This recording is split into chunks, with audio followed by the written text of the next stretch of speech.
Hey, what's up? I'm Kite 0080 from Music's the Hang Up. In this episode, we're interviewing future funk artist Uni Deluxe. We talk about the music that he makes, the inspiration that he has, and his future. His album Forgotten Summers is actually going to be on cassette with Palm 84 this Wednesday, the 29th. So definitely check that out. Without further ado, let's get into the episode. Hey, welcome to Music's the Hang Up. We have Uni Deluxe on the show today. He's a future funk artist and he's had multiple cassettes and albums released. Go ahead and introduce yourself, man. Hey, it's Uni Deluxe. I'm a future funk producer. I transitioned from making like some just underground trap music to like this future funk stuff. So I built a first start album to which I didn't release because I didn't want to. It was like really bad. But in that album, I didn't want to go off of my previous name, and I didn't really want to conflict both of the names. When I was thinking of Uni Deluxe, I was actually thinking about Luxury Elite with his name. It's weird, but I don't know. I just thought about him. I don't know. I just got the Deluxe from like the Luxury Elite with the like Elite part at the end. So I was like, oh, Deluxe. Right. That sounds pretty good. And then Uni, I guess some people would say that I got it from like Uni Beat, but I've actually never even heard of Uni Beat before I even made Uni Deluxe. I just thought of like random words to go before Deluxe, and then I just thought about Uni, so I just put Uni Deluxe. Gotcha. Yeah, it sounds really cool and it fits the scene, I think.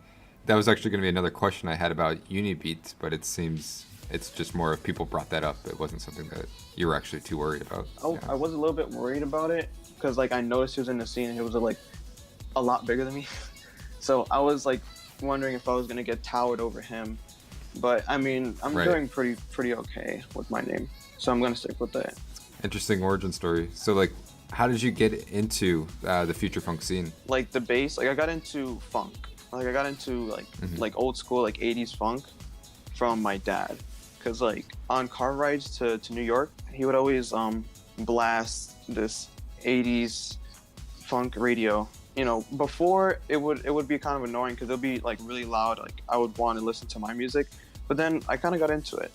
I really did get into it, and then I learned that there was a subgenre of vaporwave called future funk. So I was like, hey, this is actually really good. I actually like the vibe of it.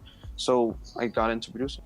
For people who haven't had a chance to listen to your music yet, like what's one song that everybody should listen to? I like more of my newer stuff, so I would say like City Culture is my better track.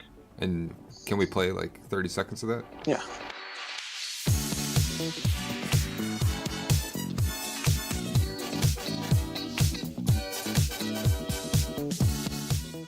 Cool. In January, you announced that City Lights was coming onto cassette, and that came out with Palm 84. What was the process like of getting an album out on cassette and then like working with them? I didn't even think I was gonna get anything on physical media before.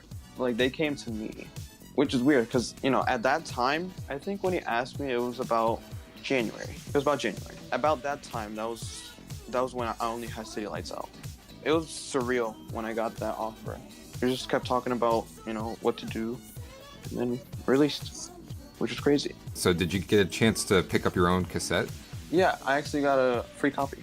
And then for those that don't know, the reissue, it sells out the first day, which is just crazy, and then gets on to number 8 on Bandcamp under Future Funk. That's like, how does that happen? That's just crazy. I was in like massive shock when I saw that. Basically, it released around 3 o'clock. It went like it sold out at 3:30, which was crazy. Ooh, that was just the best moment of my life. That just kind of changed me. Oh, dude, congratulations. What do you think attributed to that? I don't know. It's just I guess people just wanted to see like a new artist in the face of future funk. So they just kind of saw this Uni Deluxe guy and was like, hey, this new kid, let's listen to him and get him up, maybe.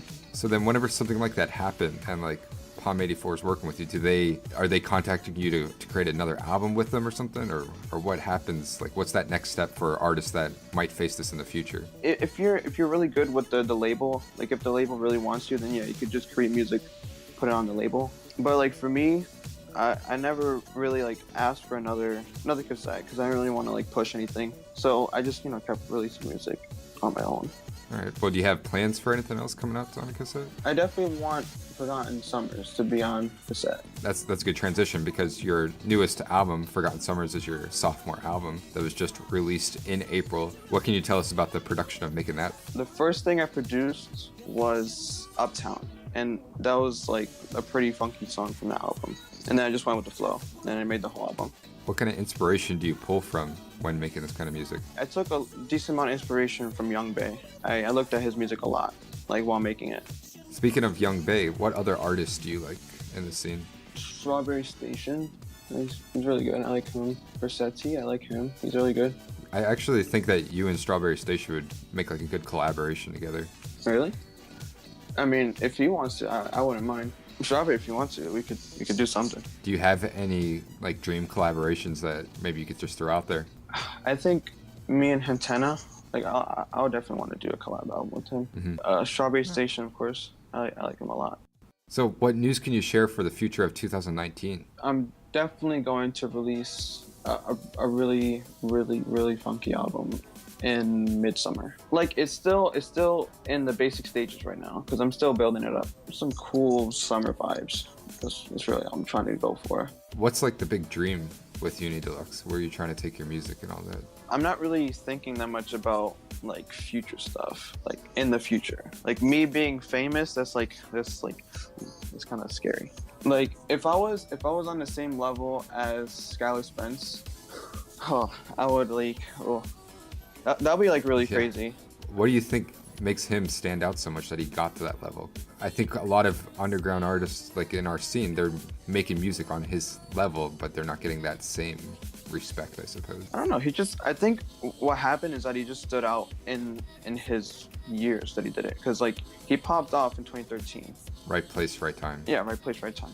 So back in the day, it makes more sense to just be like, oh, hey, same Pepsi. Oh, he's really good. And boom, he just blows up. Well, that makes sense for sure. Well, for people that want to check out your music, where can they find you? They could find me on Bandcamp and SoundCloud. And you said your latest album, Forgotten Summers, did just come out, so I'll definitely put a link for that for people to check out. Is there anything else you want to plug before we end the conversation? Just follow my Twitter. I'll post a lot of stuff about my albums. And I saw that on Twitter that you were mentioning you need to get a record player already. Did you get a chance to pick up one of those? Actually, I haven't. I could definitely afford it. Like I have the money. It's just I'm just really lazy. I'm just a lazy person. Are you like a collector of like the cassettes in our scene, or? To be honest, I wanted to start with like a good start. So just starting off like collecting physical future funk media, I wanted to start off with like a bang. So I started off with the Young Bay vinyls. And after that, I'm going to pick up whoever I like with either cassettes or vinyl. All right, cool, man. Well, I think that covers the interview today. We'll definitely put a link to all of your music and where to catch you on Twitter in the show notes so people can come check you out. And we appreciate your time, man. Well, I hope you guys enjoyed that episode and you learned a little bit more about Uni Deluxe. You can find all the link to his information in the show notes. If you want to hang out with me, I'm on Discord, or you can follow me on Instagram or Twitter. Don't forget to like and subscribe. Cheers.